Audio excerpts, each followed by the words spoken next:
Another year with these guys like as you start spring ball this year? Well, I think the main thing is that everybody basically knows what they're doing. I thought we started practice extremely fast, and that's a compliment to the young men. And now they don't have to think. We got an opportunity to react, and I really appreciated the speed that practice went at today. What were the biggest factors that went into moving Mo Neal into the slot? I think the biggest thing with Mo Neal is he's got such flexibility. I told him today, I mean, he could be a receiver, he could be a running back, he can be an inside receiver, an outside receiver. He's got a lot of flexibility, and what we need to do as a family is make sure we're developing his weakest areas. I think we still have to wait and see what the freshmen bring in the fall, and then based off of how good a certain group is in the fall, we'll probably help decide where he's going to play for us. He's going to play. We just got to figure out where he's going to play. You've made some additions in the secondary. Why did you elect to go with 3 transfers, older guys, versus high school freshmen? The biggest thing is we're looking for guys that can play right now on the defense, and we went with some high school freshmen, but everybody that we signed, we thought they were capable of playing early. And if they weren't capable of playing early, we decided to wait a little bit to see if we can get an older guy, because we think we need experience on the back end to go with the youth that's being developed up front. We kind of got our first glimpse at how you're trying to replace your 2 coaching hires. Vincent Marshall's and they're working with the running backs. What are you planning on doing, I guess, with the new additions? How is that changing the way current guys on staff are working? Vince Marshall was he wasn't really working with those guys. What we're trying to do is I'm trying to figure out the best fit. We've got a lot of combinations out there. A lot of people are interested in this job. And I don't want to make a fast hire just because spring ball is starting.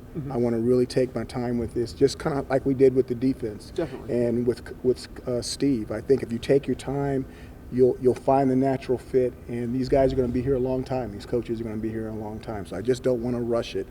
But I think when it's all said and done, we're going to have a good hire. Are you strictly looking for an RB's guy, or could Mike Lynch maybe slide back there and pick up someone on the line? We definitely have flexibility on our coaching staff, which is one of the things that we feel is an advantage. And based off of that, we're going to try to find the best hire with the best fit. I gotcha.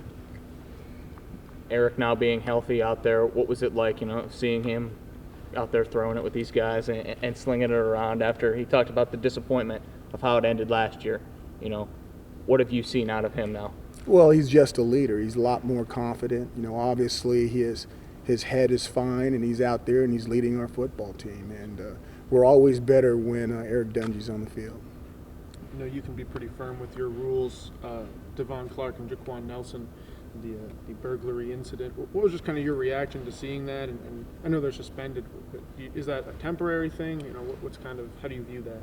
Well, first of all, we're disappointed anytime we show up in the paper like that, and those guys know it more than anyone. But I think they need to pay their penalties, and whatever the school decides to do with them, they will do, and then we'll take it up from there. But disappointed, but I do deserve everybody. I do believe everybody deserves a second chance. So you think they'll be, unless something changes, they'll be back at some point? No, I didn't say that. I said the school is going to deal with them. Whatever they say that we can do with them, we will. Okay. I just deserve that I believe that everybody deserves a second chance. Makes sense.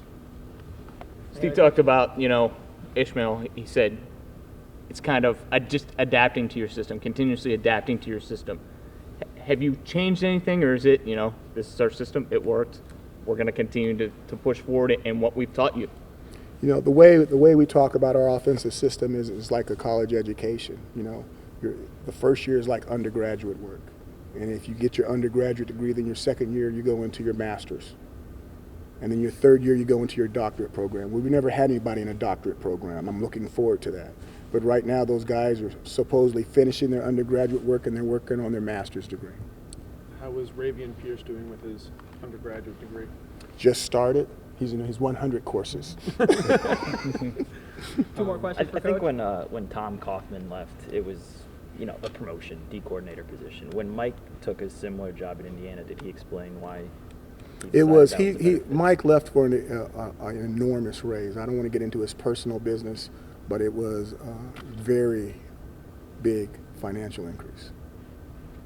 Is that something that you would have liked to be able to match? It was a lot. It was a lot. Last question. Maybe a little more about Ravian. What does he bring that's maybe different than the tight ends you had last year, and how does that affect your offense as a whole and maybe different ways you can attack a defense? Well, we only had him out there one day. He caught the ball extremely well. If you're going to be a tight end, one of the things you have to be able to do is block. We won't have an opportunity to see that until we go into pads, which is starting Saturday. So I think you're going to get a bigger picture of what he can or cannot do based off of what we see him physically be able to do on Saturday. All right?